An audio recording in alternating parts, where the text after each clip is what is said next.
Welcome to Come Out with Francis. Come up with Francis. With Francis. We're here with burgeoning auctioneer Peel McGrath. What have you got for us today, Peel? I brought here two things that many people look at and they say, yeah, I could sit in that. But these you're not going to someone sit in. Don't touch it. Hey, I'll pick it up when we're ready. This one over here to my left, maybe is your right, is white, and this one over here is a little bit darker. It's got different colors, some green, some black, and otherwise. This here, now you can pick it up, give it a slow rise, like the ocean, slower. This here is an Ironwright Heath chair, likely made in 1938. Yeah, I saw this at IKEA.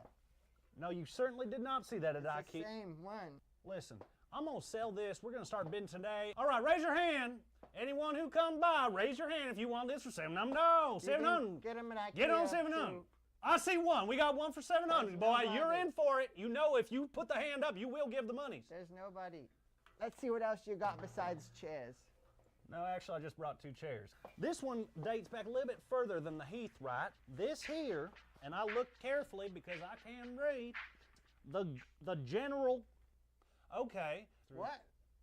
25? 2,500? Oh my gosh, it's so heavy. Lift it up higher. It's heavy. Under here. I think this was made like when the Wright brothers were alive. These are all nice. So we'll just start at 25, 25. 20. Pill 'em up. We got 25. Nobody got that. Give them down to 48. Nobody's Drum it up to 48. One, 49. Get them 49. Go on 48. One. Is it, sir? You're the same person. You're outbidding yourself. You're outbidding yourself, sir. You know, the trash pickup's tomorrow. I'm gonna leave this on the curb, and they're gonna take this away. Don't.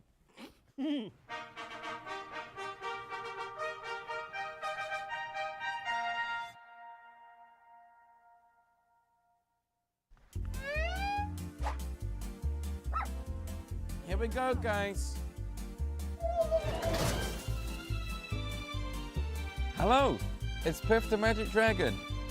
Welcome to Piff the Magic Dragon's Golden Hour, starring me, Piff the Magic Dragon, coming to you live from Piff the Magic Dragon television studios, formerly my single car garage. Not garage, garage. Is that how they say it in America, Alex? Yeah, Garage.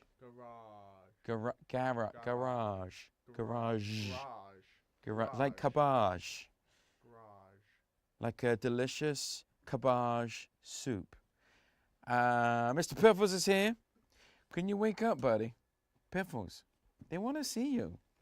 They want to look. Oh, look at the little Piffles. Alex, oh, I moved him. You already had a lovely Zoom, and I moved him away. Look, buddy. Oh, he's going back to sleep. That's it. Okay, well, thanks for joining us this morning, Mr. Piffles. I appreciate it very much, buddy. A lot of people unconvinced that he's still living, and he is, if you can call this living, which I can, for publicity purposes. Well, your costumes, I mean, you're half dressed. This is very unprofessional of you.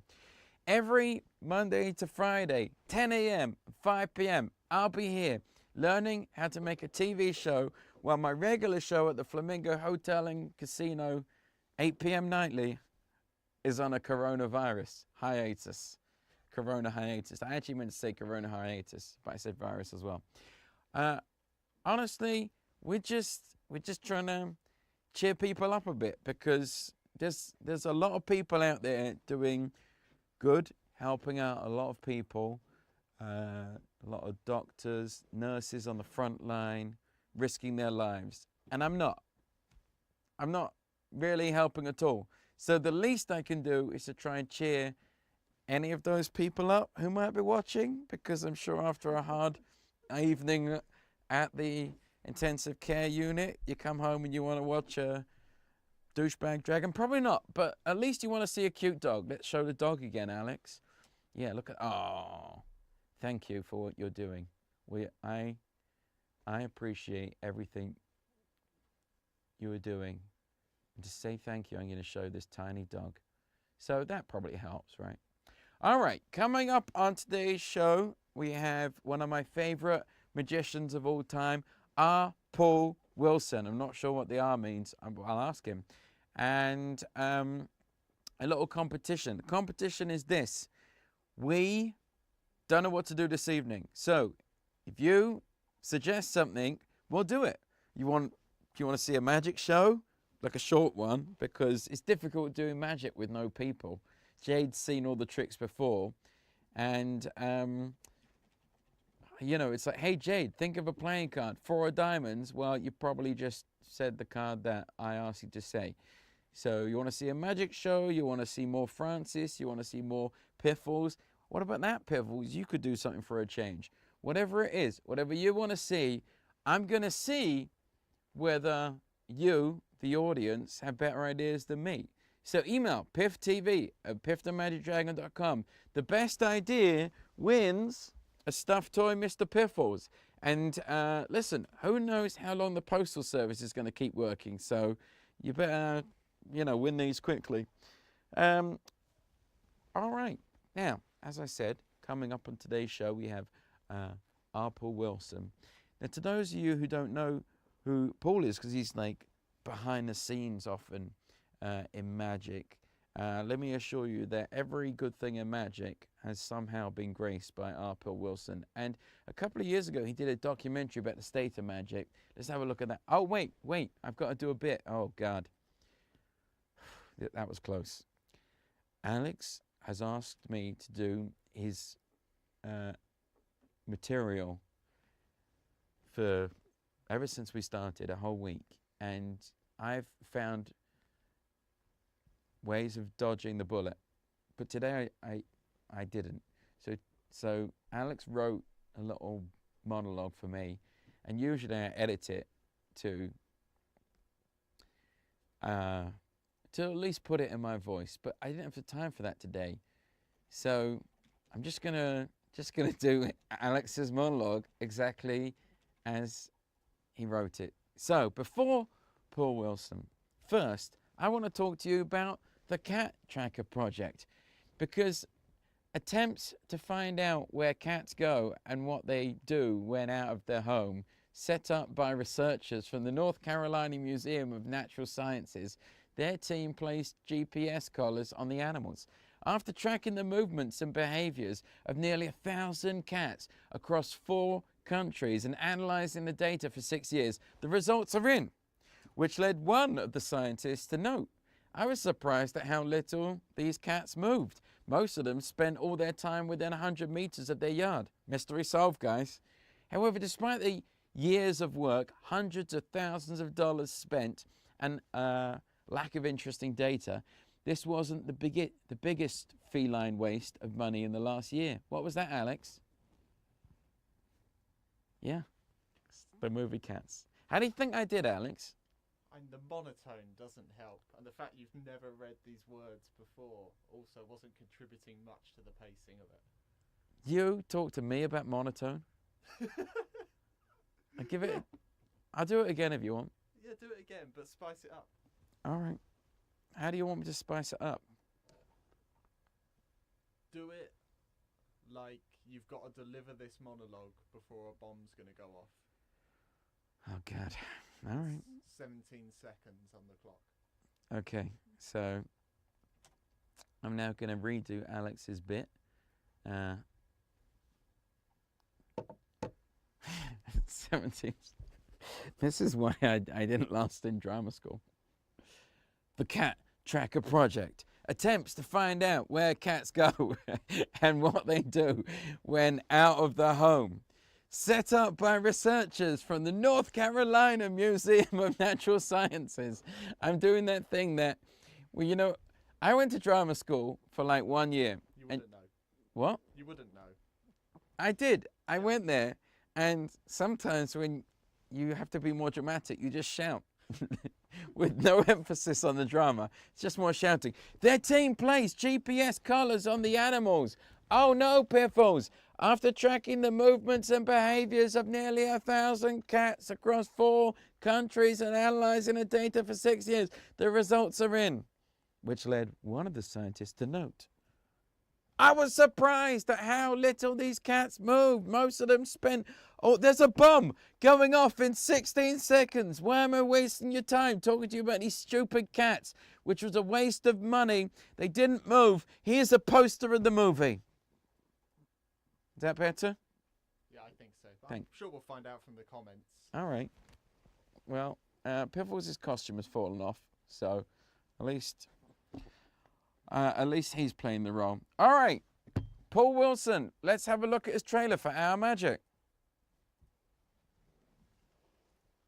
We treat our audiences often disrespectfully. We treat them as props. We use jokes that weren't funny 50 years ago. And I can't blame an audience member for when they're hearing, oh, we have a magician, thinking, oh God, not one of those.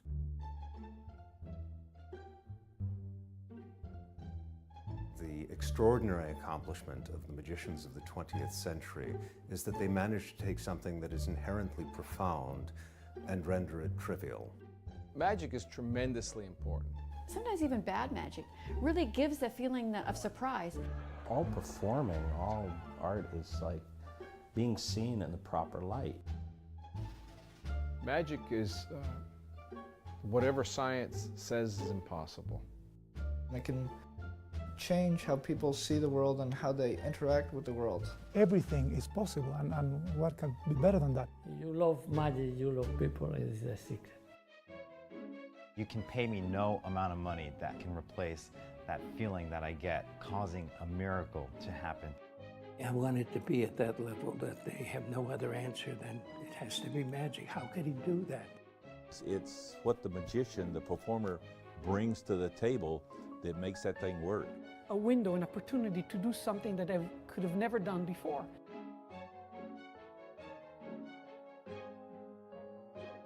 Magic is one big family, but it's a really dysfunctional one. It's easy to make fun of magicians, and I'm not sure that that's completely, undeserved.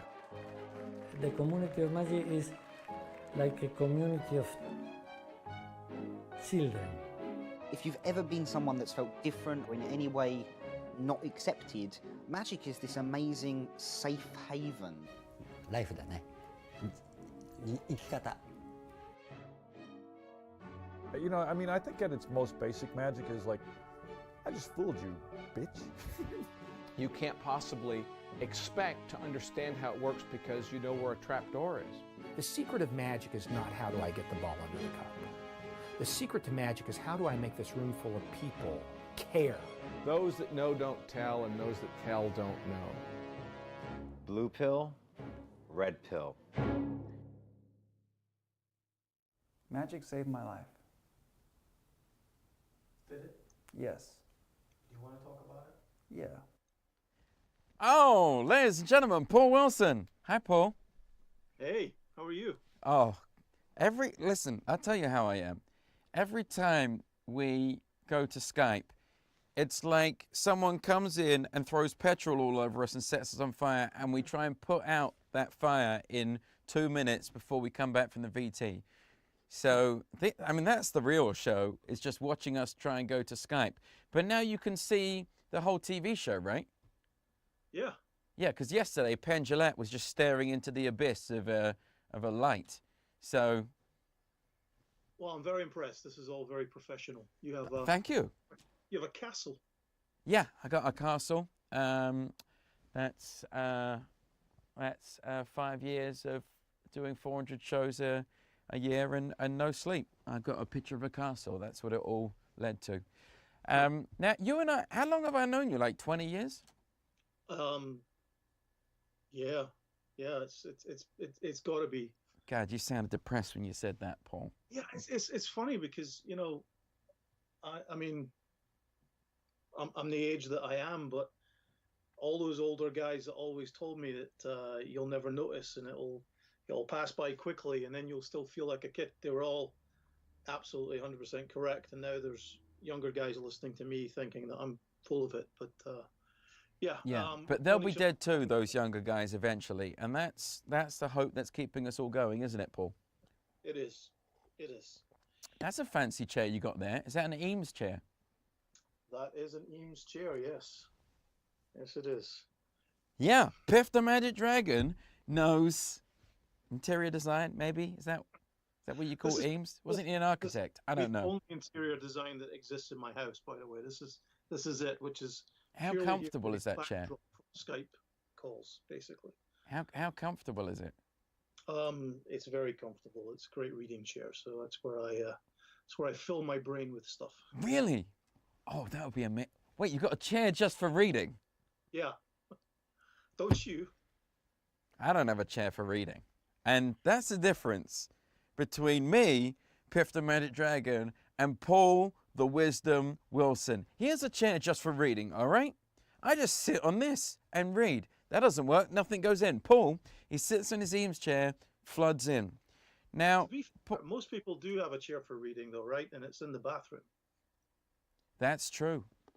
Yeah, that is true. But the literature that accompanies their bathroom reading chair is usually not the highbrow literature that is surrounding your Eames chair. Yeah. So I think seat selection goes hand in hand with material as well. Now, Paul, you have the fanciest hands in magic. Would you agree? I'm attached to them. Yes, I would agree. And you have also spent a long time consulting on magic shows, which means that making magic for people who don't have a fancy chair and who rely on the wisdom of R. Paul Wilson. What would you say? Do you prefer being behind the camera consulting or in front of the camera performing? I really don't like being in front of the camera at all, and it probably took me a long time to realize that. Behind the camera, I'm much more comfortable. Much nicer to be around, much less insecure, and I think I do better work behind the camera. So yeah, I'm much happier back there, and throwing guys like you to the lions in front of the camera is perfectly relaxing for me. Yeah, it's miserable being thrown to the lions. I don't like it. They're so hungry. You know, it's not like Daniel where you just hang out with them overnight and they're, you know, by the time you wake up in the morning, not only you best buddies, but you made it into the Bible. No, they just like, it's more like, well, I'm thinking of a joke that I would say if I was doing a live show because it wouldn't live forever on the internet. But in this medium, I will keep it in my head and not be sued. Now, Paul, how do you recommend the best way to learn material is these days for magicians or aspiring magicians out there? Ooh, that's an interesting question because you use the word material. Yes. Which is a little different, not just like moves, whole Yeah. material. I want a holistic answer here. I do have a recommendation. I think that it can be expensive depending on your choice of material, but there are some fully formed bits that have been shared with the community over the years. Not just, you know, a lot of this stuff is, you know, here's a trick and here's how it's done, right?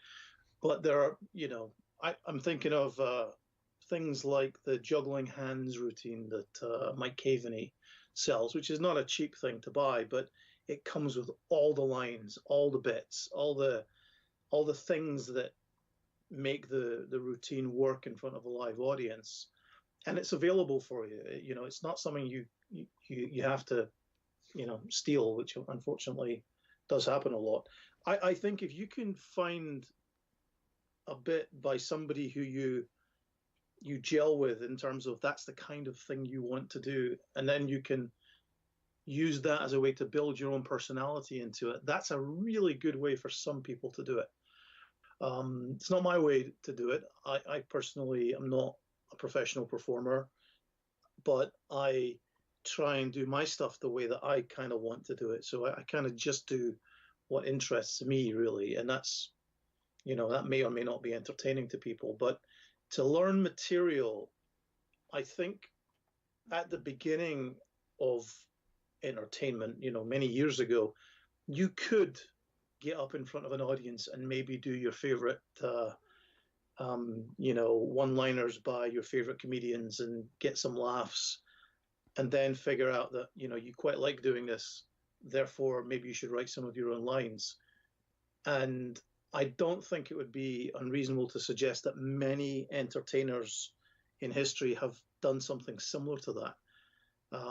So maybe 30 years ago, you could do some shows in your local area dressed in a plaid suit and, you know, using similar material to Mac King, just to figure out if you can exist in front of an audience. But the sooner that you veer away from your influences and start developing your own stuff, the better. Today it's different. Today, that very first show that you do is going to be on the internet, or is going to exist in space. So you don't have that period for an absolute beginner to maybe just borrow some influence and do it in a place that doesn't really matter, because unfortunately anything you do today could be in front of millions of people tomorrow. So find material that you like that comes with more than just how to do it. It talks about how to perform it as well. And like I said, there are people who are sharing entire set pieces if you're willing to spend the money. And there are books that have entire routines laid out for you if you want to find it. But that would be my advice. I think for people who just want to get in front of an audience and find it if they can work, that's a good way to get started. But if you stop there, like a lot of magicians do, they kind of get the reaction and then they stop thinking, or they stop developing, or they stop applying their own personality to it. If you stop there, then you know, that's not great. And you know, even you know this. I've known you go through many different concepts and ideas. What was I like at the beginning? You were really well. You were really pretentious. Yes. But interestingly so. And you know, we've talked about you, I think even recently, because do you remember that smoking bit that you did? Oh yeah. Oh, it was the greatest 9 minutes. The IBM Magic Convention in Eastbourne of 2001? No, 2000-ish, 3, 4, I don't remember, has ever seen. Certainly one of the more memorable bits. It was the most interesting bit, and you know, you were doing all sorts of little things, kind of avant-garde-y, different things, and I really liked it. I mean, even though, you know, I don't think that particular piece worked on that day. I'm pretty sure Piff didn't gel the very first time you took him out, did he? Piff, no, but it showed more promise than anything I'd done, because the stuff that you're talking about, I did this magic-based theatre company thing before I evolved into the Magic Dragon you saw before you, and it was called Stand Not Amazed, and it decided to return the art to the artifice of magic, and it failed on many levels. And one of the reasons it failed was not because of the other people, because they were all amazing, but because when I performed, I was looking like, I was like, oh, I don't think that's exactly what I meant to do. Whereas Piff, whenever I've done anything as Piff, I'm like, oh yeah, that's what I was trying to do. And so that I could never gel what was in my head with what was on stage with that theatre stuff. Whereas Piff, I can go, you know, oh, I'd love to make a child cry for no reason whatsoever, unjustifiably. And then, you know, I go on stage that night and I achieve my goals. And that's what happens if you dig deep. You can also make an 8-year-old miserable for the rest of their life. So, how did you feel when the Russian guy just ripped off the suit? I mean, that's about all he got, really, was the suit. Yeah. Hey, Alex, can you find that VT? Yeah. It should be, yeah, you'll find it somewhere. There was a Russian performer, circus, I don't know, maybe as a magician. I can't remember. But anyway, he went on a show which was like the Russian version of Penn and Teller, and he did Piff the Magic Dragon in Russian, move for move, moment by moment. It was like when Gus Van Sant remade Psycho, but in color for no reason. It was exactly the same as that. And the only change that he made was, instead of a dog, he had a guinea pig, because, and to quote, he said, Chihuahuas are so yesterday. Wow. His name was Andre, and he was called out. He finished his performance, and then one of the judges, Kate Medvedev, how do you say her name? Medvedev. That name, called him out on it and was like, oh, this is somebody else's act, which is exactly what you were saying about the danger of doing other people's material now, is that you might go on stage and do it and be called out on a national television show. Now, how I felt was nothing but joy, because I love seeing a Russian Piff, and he kind of looked like me. Did you not think he looked like me? A little bit. He looked like a tall, thinner, more handsome version. We can actually take a look now. Let's roll the VT, Alex, and see a taller, handsome, more good-looking version of Russian Piff. This is me, Russian Piff. This is Mr. Piffles. Oh, there he is, with a little guinea pig. I think I'm going to sneeze. Oh, little sneeze. Look at that. Oh, is that it? Yeah, that's all you had on your Dropbox. Oh, okay. Well, there we go. We had a little bit of it. Yeah, Russian Piff. I loved him. Now, you see, privately, I loved him. But publicly, I made a video doing a side-by-side comparison and sent it all over the world to all of my friends. And I got a ton of people. I got more famous from him doing that than if he hadn't done it. So for me, it worked out well. I'm glad to hear that, at least. But yeah, it's very difficult to steal this, to take money out of my mouth as Piff the Magic Dragon, you know? There are lots of performers out there that when you steal, you're literally taking the food from their table. Not so with me. If anything, you're giving me more food, so. Oh, it says we lost the connection. Can we how do you reconnect? Oh no. Come back, Paul. I think he might have gone to find a dragon outfit. You having any luck getting him back, Alex? Working on it. Alex is working on it.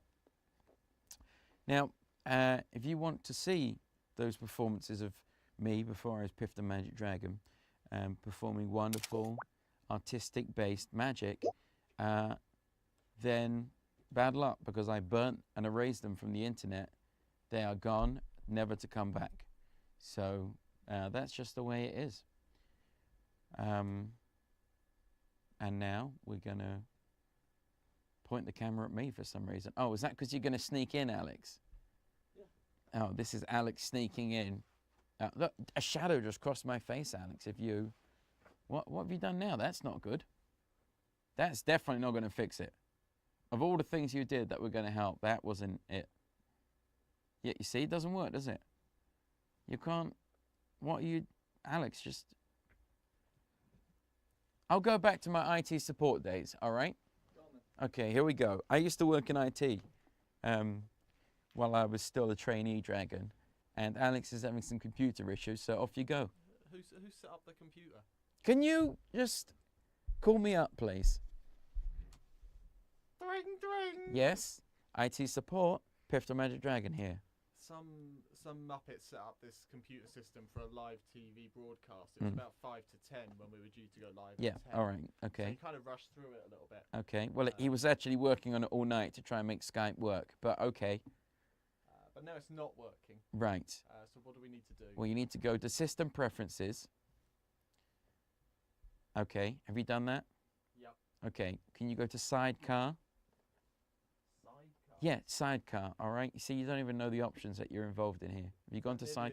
Is that near the escape button? No, it says Sidecar on System Preferences. Oh, Sidecar, yep. Yeah, click on that.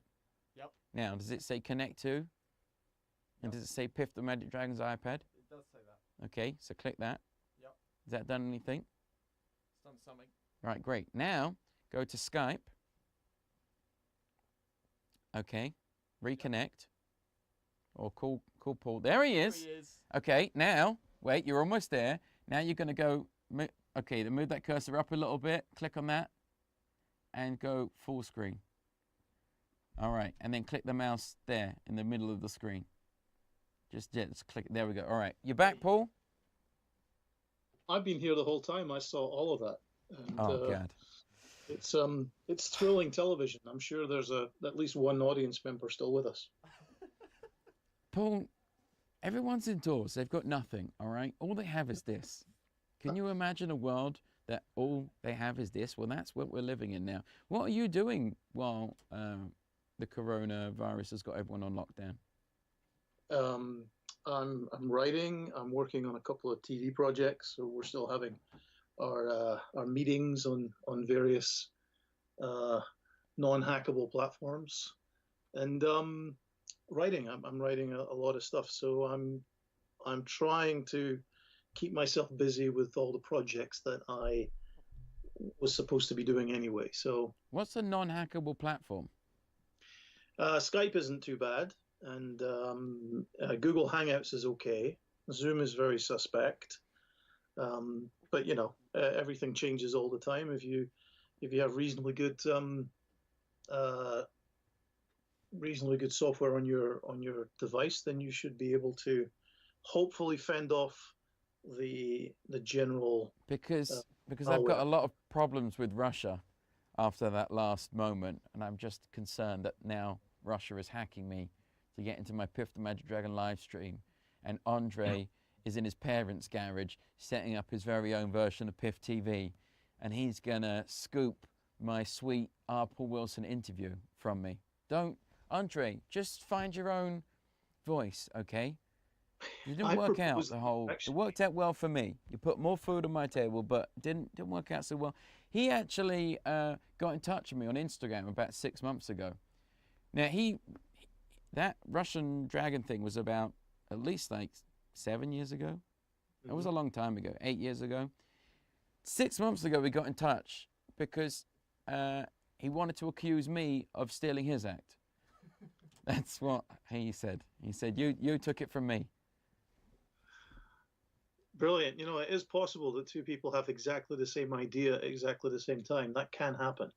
And maybe this is the ultimate proof of that exact scenario that people have claimed over the years. People have always been like, no, I just thought of it independently. Well, Andre, thank you for being... Isn't there a thing about a million monkeys in a room all typing Shakespeare? And yeah, eventually one of them will type the opening monologue for Piff the Magic Dragon. Yeah, who would have thought that monkey would be Andre? Andre in Russia. Now, Paul, when did you start making movies?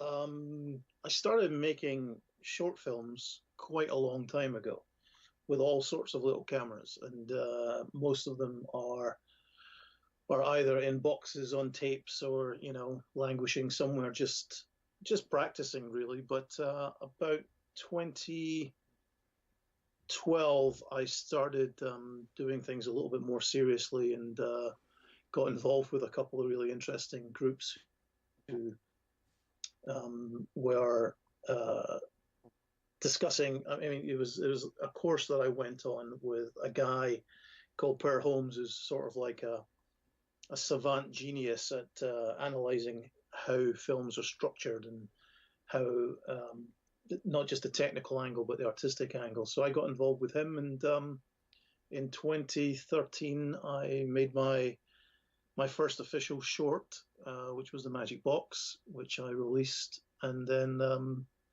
since then just steadily doing more and more stuff, little interviews with people that became the idea for Our Magic, which was a documentary.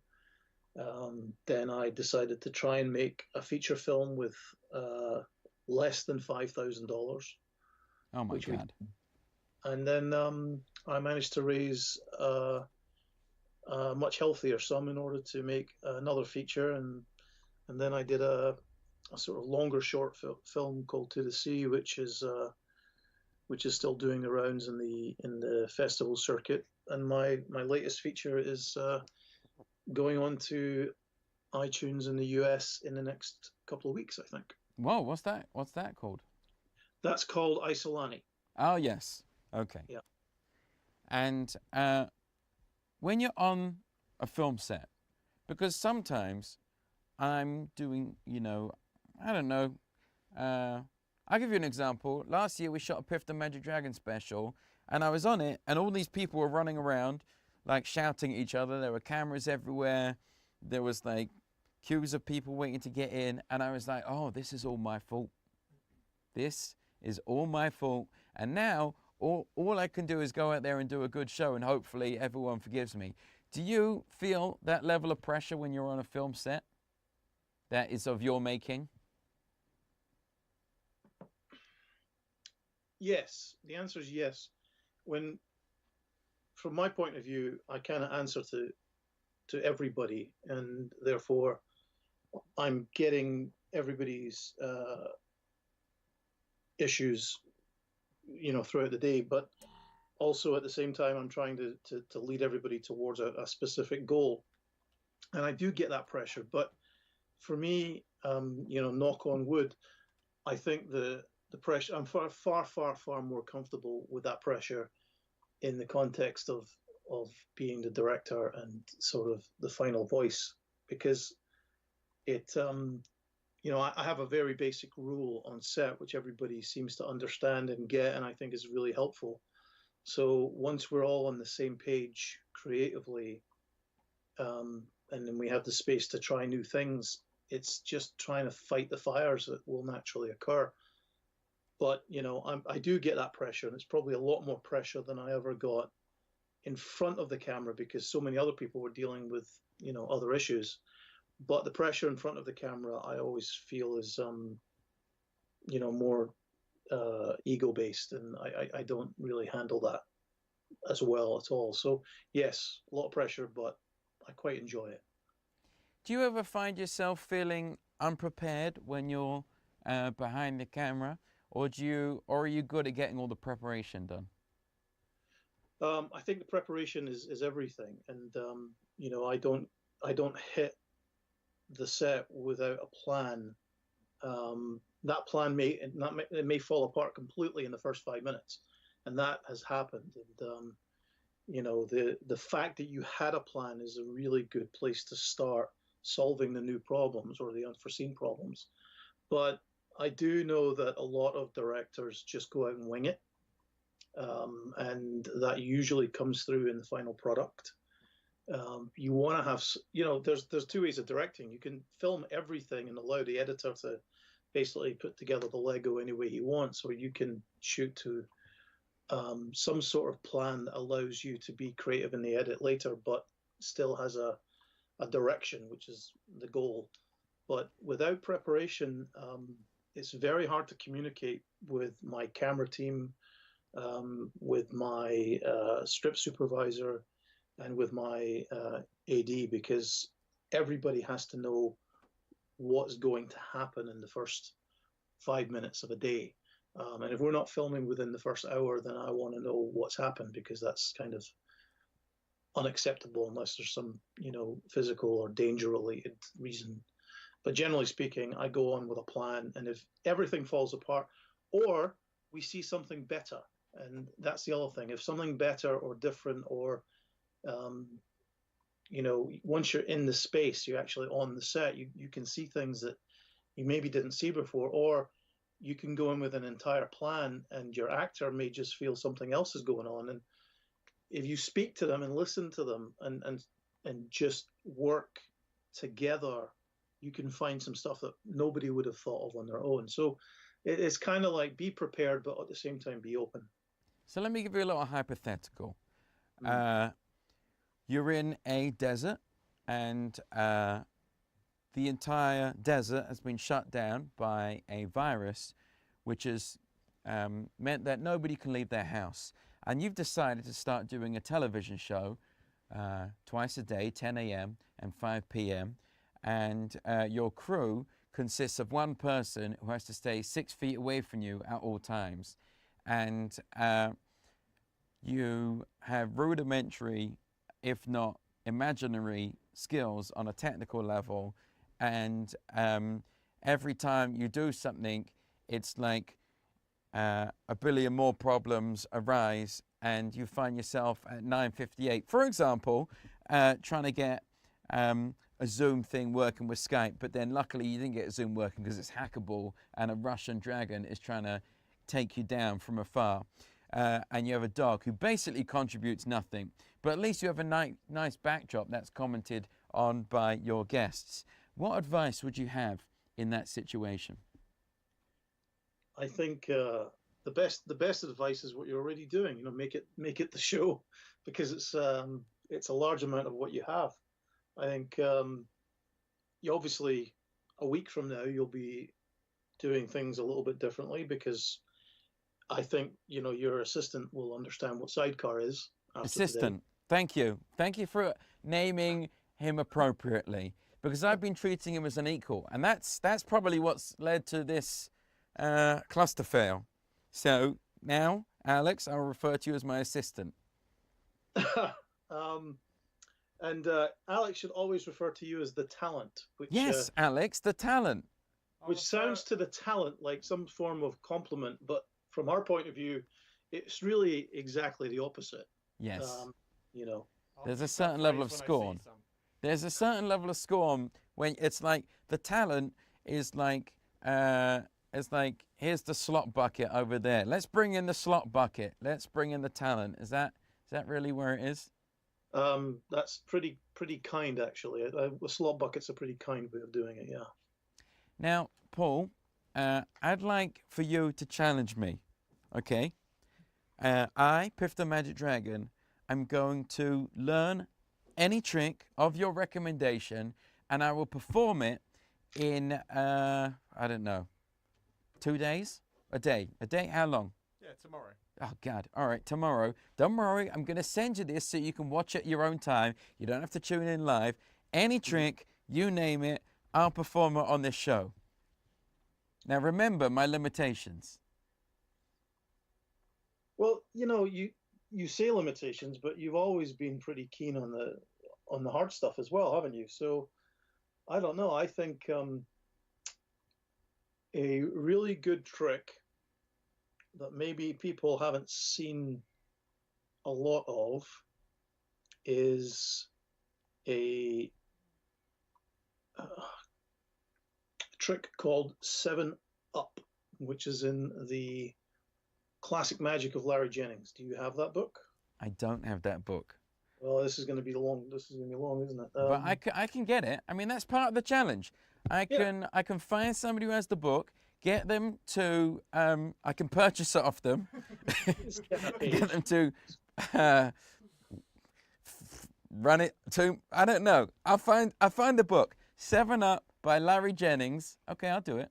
Right. Now, 7-Up is a very nice little ambitious card. And as you know, every magician does the ambitious card. This is a little bit different. Penn doing 20 minutes of it the other day on the internet. Right, and I just think you should do that. And the challenge part, though, is that you have to make it entertaining. Oh, God. Paul, I accept the challenge. I will send you the results tomorrow. And I tell you what I'm going to do. I'm going to send you the results, and then you can judge it, and then we'll show it. So maybe I'll do it live. I don't know. I don't know what I'm going to do yet. Paul, I'd like to say thank you for taking the time. And get back to your Eames chair. It misses you. I can see it does. All right. Lovely to see you. Thanks, Paul. All right. Take care. Coming up tonight, we're going to take viewer suggestions and make a show. We'll see you at 5 p.m.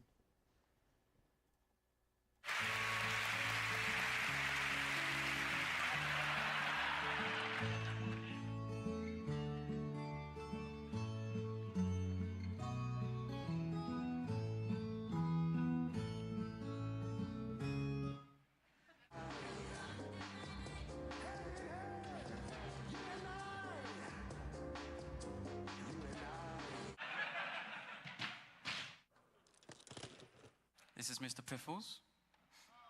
Моя свинка, мистер Piff. $600. Hang on. I think I'm going to sneeze.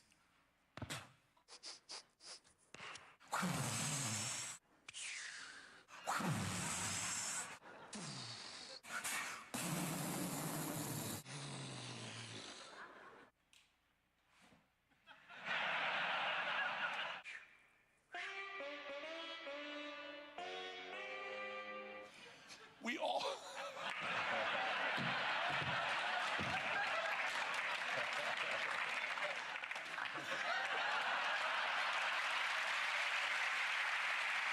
Нервы я понимаю, ни к черту, но все-таки.